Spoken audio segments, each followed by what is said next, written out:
ते असं कशा तुम्ही खूप मजेत आहात.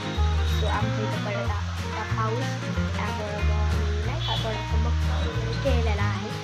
चला तर मग तुम्हाला दाखवते मी कसे बनवले. सो इथं बघा, सर्वात पहिलं मी आहे ना असं मस्त भाजून घेतलाय मक्का अशा प्रकारे. आणि मग इथं मक्का भाजत तोपर्यंत असं थोडंसं नाही का रेड टाईप होऊन द्यायचा आहे तो मक्का. आणि मग तसं झालं की मग इथं लगेच साईडला आहे ना एक लिंबू कापायचा आहे. आणि मग इथं मिरची पावडर आणि मीठ आणि मग थोडीशी एकदम अशी बारीक कोथिंबीर कापायची. मग बघा हे जरा असा मक्का गरम झाला की मग बघा आता तुम्हाला दाखवते मी. आणि मग बघा इथं आहे ना आपल्याला लिंबू असं ह्यात पिळून घ्यायचं आहे.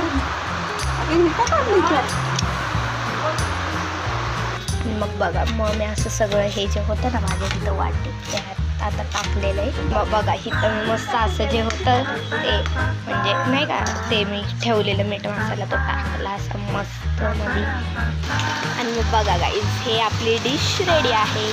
सो कसा वाटला माझा आजचा mini blog? Like share and subscribe. Bye. Follow for more.